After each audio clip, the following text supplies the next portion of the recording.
Last weekend, video marketers and YouTube stars met in Provo at CVX Live. It's a social media conference that focuses sharing the latest in online video, and a lot of the people who go there are mega stars of social media. Yeah, Michelle McCullough is back with us to share 4 video marketing trends that she learned that you can apply to your business at home.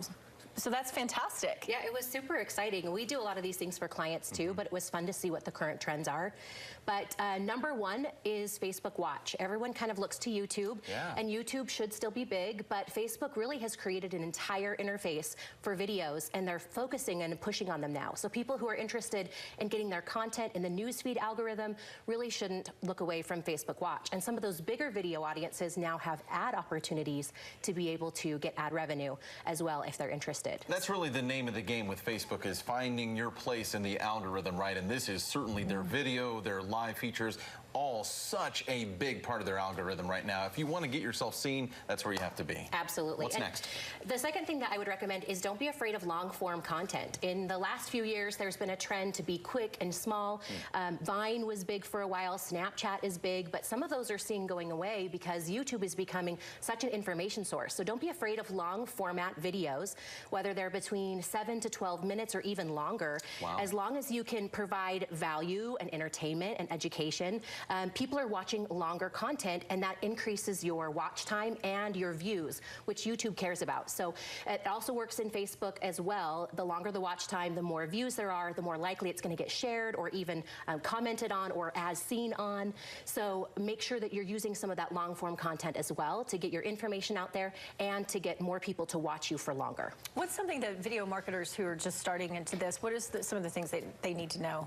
Well, I think while this is not a trend, this is definitely reiterated and was a big conversation at CVX, is being consistent. And so if you're going to be serious in the vlogging space or the video space, make sure you're producing consistent content. There are some people who are producing content every single day, which may be a lot and maybe too much for some businesses, but at least weekly, and make that consistent, that it's every Monday or every Friday, so that people know when to come back for additional information, and they're more likely to subscribe and more likely to come back if they know that videos will be there with consistency. Quickly, we talk about this all the time when we see people out there in the social media world, the marketing world, that just have it seemingly all figured out, right? What do you say to people that may be having a tough time getting through, finding their niche, finding their audience, and really getting some traction? Well, it can be really easy to look at other people and say, oh my gosh, they have 1 million subscribers, or oh, they have 3 million views, and we want to be like them. And so sometimes we imitate, but I say don't imitate, make sure you're creating and make sure you're innovating, and be specific with who you are and what you are as a brand.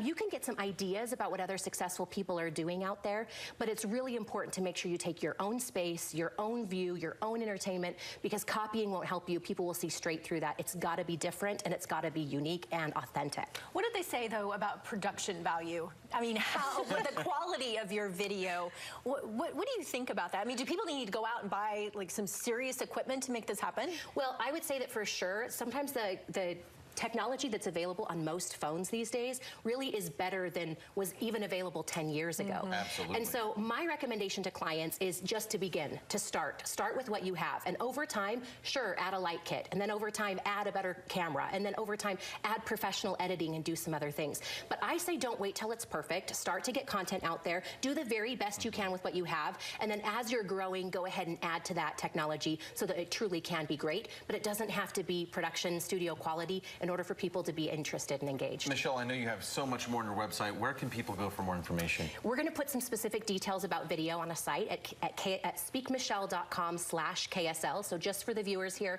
we're going to add some additional information, more things we learned at CVX, and ways you can get started if you want to start your own channel. Michelle, thanks so much for joining us. We appreciate it. You always have such great advice for people. Really is. Just take her advice. We listen to it. We listen to it for social media. Thanks, Michelle.